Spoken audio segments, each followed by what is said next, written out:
Love जिहाद पर जारी बहस के बीच उत्तर प्रदेश की योगी आदित्यनाथ सरकार ने धर्म परिवर्तन से जुड़ा अध्यादेश पारित कर दिया है। इस अध्यादेश में लव जिहाद का जिक्र नहीं है, लेकिन प्रावधान ऐसा है कि अगर कोई धर्म छुपाकर या किसी लड़की का जबरन धर्मांतरण करता है तो उसके खिलाफ कार्रवाई होगी। इस अध्यादेश का नाम उत्तर प्रदेश विधि विरुद्ध धर्म संपरिवर्तन प्रतिषेध अध्यादेश 2020 है। आइए जानते हैं कि अध्यादेश के महत्वपूर्ण बिंदु क्या हैं। नंबर एक, ये अध्यादेश मुख्य रूप से धर्म परिवर्तन से जुड़ा है। अगर कोई किसी भी व्यक्ति का जबरन या लालच देकर धर्म परिवर्तन कराता है तो सजा दी जाएगी। अगर सिर्फ शादी के लिए धर्म परिवर्तन कराया जाएगा तो शादी कैंसिल कर दी जाएगी। नंबर दो, इस अध्यादेश को जरूर लव जिहाद के खिलाफ कार्रवाई के तौर पर देखा जा रहा है, लेकिन अध्यादेश के प्रारूप में ऐसे शब्द का इस्तेमाल नहीं है, न ही किसी धर्म विशेष की बात अध्यादेश में की गई है। यानी ये अध्यादेश धर्म परिवर्तन से जुड़े हर मामले में लागू होगा, चाहे वो किसी भी धर्म से जुड़ा मामला हो। नंबर तीन, अध्यादेश में कहा गया है कि ऐसे धर्म परिवर्तन को अपराध माना जाएगा जो झूठ, जोर, जबरदस्ती, लालच या दूसरे किसी गलत तरीके से किया गया हो या शादी के लिए धर्म परिवर्तन किया गया हो। ऐसे धर्म परिवर्तन गुनाह माना जाएगा और इस कानून के तहत सजा दी जाएगी। नंबर चार, नाबालिग और अनुसूचित जाति जनजाति की लड़कियां और महिलाओं का धर्म परिवर्तन कराने की विहद दंड का प्रावधान तय किया गया है, यानी कि ऐसे मामलों में कड़ी सजा दी जाएगी। अक्सर ऐसे मामले सामने आते हैं कि किसी नाबालिग लड़की को भला फुसला कर खासकर शादी के लिए धर्म परिवर्तन कराया गया। अब इस तरह के मामलों में सख्त एक्शन होगा।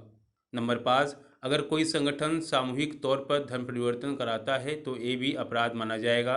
ऐसे मामलों में संबंधित संगठन का रजिस्ट्रेशन रद्द कर दिया जाएगा और साथ ही कठोर कार्रवाई की जाएगी। नंबर छः, अगर कोई ये कहता है कि जबरन या लालच देकर या शादी की वजह से धर्म परिवर्तन नहीं कराया गया है तो ऐसे मामलों में धर्म परिवर्तन कराने वाले व्यक्ति और धर्म परिवर्तन करने वाले व्यक्ति को सबूत पेश करना होगा, यानी स्वैच्छिकता से किया गया धर्म परिवर्तन भी साबित करना पड़ेगा कि उसमें स्वैच्छिकता है या नहीं।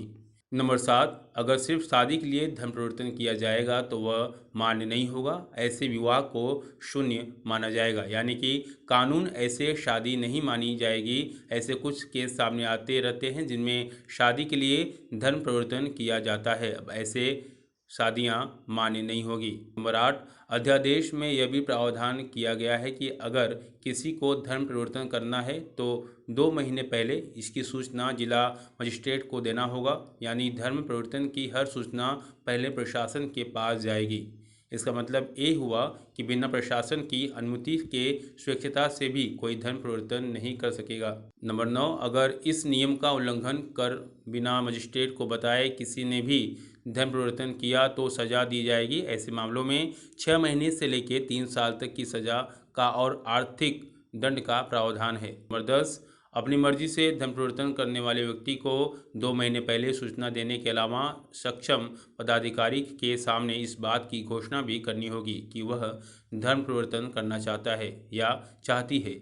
यानी सिर्फ लिखित सूचना देने से काम नहीं चलेगा, बल्कि अधिकारी के सामने जाकर बयान देना पड़ेगा कि धर्म परिवर्तन करना चाहते हैं। नंबर 11, धर्म परिवर्तन करने वाले व्यक्ति को अधिकारी के सामने यह घोषणा भी करना होगा कि वह बिना किसी लालच और बहकावे में आए धर्म परिवर्तन कर रहा है। नंबर 12, धर्म परिवर्तन को इच्छुक होने पर अगर जिला मजिस्ट्रेट के 2 महीने पहले सूचना नहीं दी जाती है तो ऐसा करने पर 6 महीने से 3 साल तक की सजा होगी, जबकि 10,000 रुपये का जुर्माना लगाया जाएगा। नंबर 13, धर्म परिवर्तन से जुड़े इस कानून का उल्लंघन करने पर कम से कम 1 साल और अधिक से अधिक 5 साल की सजा का प्रावधान किया गया है। इसके अलावा सजा के साथ 15,000 रुपये का आर्थिक दंड भी लगाया जाएगा। नंबर 14, नाबालिग लड़कियां, महिलाएं, अनुसूचित जाति या अनुसूचित जनजाति की महिलाओं के धर्म परिवर्तन के मामले में कम से कम 3 साल और ज़्यादा से ज़्यादा 10 साल की सज़ा हो सकती है।